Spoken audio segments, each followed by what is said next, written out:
દાંતાના હડાદમાં કિશોર ઉપર સૃષ્ટિ વિરુદ્ધનો કૃત્યનો મામલો જિલ્લા પોલીસ વડાએ પ્રેસ કોન્ફરન્સ યોજી। દાંતાના હડાદમાં કિશોર ઉપર સૃષ્ટિ વિરુદ્ધ કૃત્યના મામલે એસપી અક્ષય રાજ મકવાણાએ પત્રકાર પરિષદ કરીને મહત્વના મુદ્દા ઉપર સ્પષ્ટતા કરી છે। એસપીએ કહ્યું કે આ મામલાને અમુક ટિક્કરખોર સોશિયલ મીડિયામાં પોસ્ટ કરીને એક ધર્મ સાથે જોડી શાંતિ દોરવાનો પ્રયાસ કરી રહ્યા છે, જેમાં કોઈ સત્યતા નથી। આ મામલાને ગંભીરતાથી લઈ પોલીસે ગુનો નોંધીને આરોપીઓની ધરપકડ કરી છે। એસપી અક્ષય રાજ મકવાણાએ કહ્યું કે આ મામલે પોલીસ કાર્યવાહી સામે ઉઠાયેલા સવાલો પર ખોટા છે। પોલીસને કોઈ જ અરજી મળેલ નથી અને આ અંગેના કોઈ પુરાવા આપશે કે પોલીસને અરજી કરવા છતાં કાર્યવાહી નહીં થઈ તો હું પોલીસ કર્મચારીઓ સામે પણ પગલાં લઈશ। હડાદ પોલીસ સ્ટેશનની અંદર એક એફઆઈઆર લેવામાં આવી છે કે જેમાં આઈપીસી 377 હેઠળ ગુનો દાખલ કરવામાં આવ્યો છે। આઈપીસી 377 એટલે કે સૃષ્ટિ વિરુદ્ધના કૃત્યની એક એફઆઈઆર આજે પોલીસે લીધેલી છે। હું આની અંદર આપ સર્વને મીડિયાના માધ્યમથી કહેવા માંગીશ કે કેટલાક ટિખળખોરો અને કેટલાક સોશિયલ મીડિયામાં ટ્વિટર ઉપર ટ્વીટ કરીને એવી માહિતી પ્રસારિત કરી રહ્યા છે કે આ બાબતમાં પોલીસે પહેલાં અરજી લીધી અને ત્યારબાદ જે છે એ પોલીસે એફઆઈઆર લીધી। આ વસ્તુ તદ્દન ખોટી છે। હું આપ લોકોને જણાવવા માગું છું કે આજ દિન સુધી પોલીસે આવી કોઈ પણ અરજી મળેલી નથી કે પોલીસે સ્વીકારી નથી। પોલીસે આની ડાયરેક્ટ એફઆઈઆર લીધી છે। તેનાથી બી આગળ વધીને પોલીસે આની અંદર પ્રોએક્ટિવ રોલ ભજવ્યો છે। પોલીસે સામેથી વિક્ટિમ જે છે તેના પિતાનો કોન્ટેક્ટ કર્યો છે, તેના પિતાને સવારથી સમજાવી અને ખૂબ એમને પ્રોત્સાહિત કરી અને પોલીસે આજે બપોર સુધીમાં એફઆઈઆર લીધી છે। આ પોલીસની પ્રોએક્ટિવ કામગીરી છે। ન ગણ્યા સમયમાં જ પોલીસે આ તમામ આરોપીઓને પકડી બી લીધા છે અને હજી પોલીસ આની અંદર જે છે એ ખૂબ ઊંડાણપૂર્વક કાર્યવાહી કરી અને બીજા કોઈ પણ આરોપી હશે એ કોઈ પણ ધર્મના હોય, કોઈ પણ જાતિના હોય, એ તમામની વિરુદ્ધ રેકોર્ડ સમયની અંદર ચાર્જશીટ કરશે જેથી કરીને તમામ આરોપીઓને કડકમાં કડક સજા મળે। આ સિવાય હું આપ લોકોના માધ્યમથી જણાવવા માંગીશ કે કેટલાક ટિખળખોરો આની અંદર એવું બી ખોટી મિસઇન્ફોર્મેશન ફેલાવી રહ્યા છે કે જે વિક્ટિમ છે તેણે કોઈ ડ્રામાની અંદર કે કોઈ જગ્યાએ બજરંગબલી ભગવાનનો કોસ્ચ્યુમ પહેર્યો હતો જેથી કરી અને તેની સાથે આવું કૃત્ય થયેલું છે।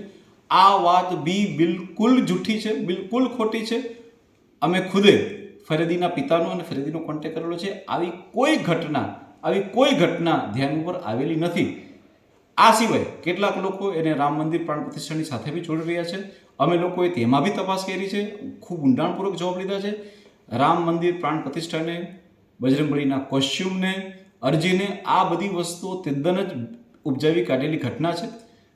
ઘણા લોકો જે છે એ આની અંદર વિડીયો શેર કરી રહ્યા છે કે જેની અંદર જે છે લોકોની રેલી નીકળી રહી છે।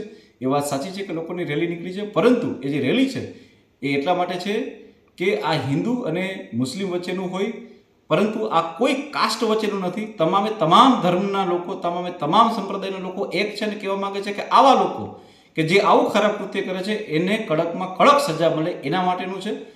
પરંતુ આને અલગ રીતે જો કોઈ પણ વ્યક્તિ મીડિયા ઉપર, સોશિયલ મીડિયા ઉપર, ઇલેક્ટ્રોનિક્સ મીડિયા કે પ્રિન્ટ મીડિયા ઉપર ખોટી ઇન્ફોર્મેશન કહીને ફેલાવશે તો અમે પોલીસ એના ઉપર પણ કાર્યવાહી કરીશું। જો એની પાસે કોઈ સબૂત હોય તો પ્લીઝે અમને આપે। જો અમારા કોઈ પોલીસે એની અંદર તાત્કાલિક એફઆઈઆર દાખલ ના કરેલી હોય અને અરજી લીધેલી હોય એવું એ પ્રસ્થાપિત કરશે તો અમે અમારા પોલીસ ઉપર બી કડકમાં કડક શિક્ષાત્મક પગલાં ભરીશું। પરંતુ મારી આપ સર્વને અપીલ છે કે આપ લોકો જે છે આમાં મિસઇન્ફોર્મેશન કોઈ ના ફેલાવશે। ઇકબાલભાઈ હાલ ડેપ્યુટી સરપંચ હળાદ ગ્રામ પંચાયત અને માજી સરપંચ છું। આજ રોજ હળાદ ગામમાં જે કોઈ આ દુઃખદ ઘટના બની છે એક બાળક સાથે, એનો અમારો તમામ મુસ્લિમ સમાજ સખત શબ્દોમાં વખોડે છે। અમે એનો વિરોધ કરીએ છીએ। અમે અહીંયા રજૂઆત કરવા માટે આવ્યા હતા કે જે કોઈ આરોપીના નામ ખુલે એમને કડકમાં કડક સજા થવી જોઈએ। એ છોકરું અમારું પણ છે, પ્રજાપતિભાઈનું નથી, અમારા આખા ગામનું છોકરું છે। એના સાથે જેણે પણ આ કૃત્ય કર્યું છે, અમારા હોય કે બીજા છોકરા હોય, એની ઊંડી તપાસ થવી જોઈએ અને દરેકને સજા થવી જોઈએ, એવી અમારી માગણી છે અને અમે આ નિર્ણયમાં ગામ સાથે છીએ। હળાદ ગામે અસરગ્રસ્ત પીડિત બાળકનો જે ઘટના બની છે એ ઘટના બાબતે અમે તમામ ગામ લોકો, આજુબાજુના વિસ્તારના લોકો બધા મળી અને અમે પોલીસ સ્ટેશને એક વિનંતી કરવા આવ્યા છીએ કે કાયદેસર ગુનો બનવો જોઈએ અને આમાં કાસું કપાય નહીં એ અમારી માંગ છે। અને કાયદેસર થવું જોઈએ અને એને સજાને પાત્ર જે સજા થતી હોય કાયદેસર થવી જોઈએ અને બીજી વખત આવી ઘટના ના બને તેની સરકાર નોંધ લે અને પોલીસ પણ નોંધ લે એવી અમારી વિનંતી છે। હવે કાલ રાતનો આ બનાવ છે, ત્યાર સુધી આજે 12 વાગ્યા છે બીજા દિવસના, તો શું પોલીસ તંત્ર દ્વારા તમને સંતોષકારક જવાબ મળ્યો છે? એમને ફરિયાદ લીધી હતી પોલીસે, પણ એનો એફઆઈઆર નહોતો કર્યો. એટલા માટે ના છૂટકે અમને ટોળું બનીને પોલીસને વિનંતી કરવા માટે આવવું પડ્યું છે કે આવી રીતે જો અરજી આપે ને એની અરજી શું લેવાની, અને તો એફઆઈઆર જ થવો જોઈએ, પણ એની અરજી લીધી હતી એટલે એનો એફઆઈઆર કરી દો એટલા માટે અમે આવ્યા હતા, અને હવે એફઆઈઆરની કાર્યવાહી ચાલુ છે. એટલે પોલીસ તંત્રએ અરજી લેવાનું શું કારણ બતાવ્યું? ખાલી અરજી લેવાનું? કદાચ તમારા બધાના ગામમાં શું છે એ બધા જાણી લો, પછી એવું હોય તો એફઆઈઆર કરશું એવું આમ તો કીધું હતું. હા, ઇનકાર નહોતો કર્યો. હવે આગળ કડકમાં કડક પોલીસ તંત્ર કાર્યવાહી નહીં કરશે તો આગળ ગામજનો શું કરશે?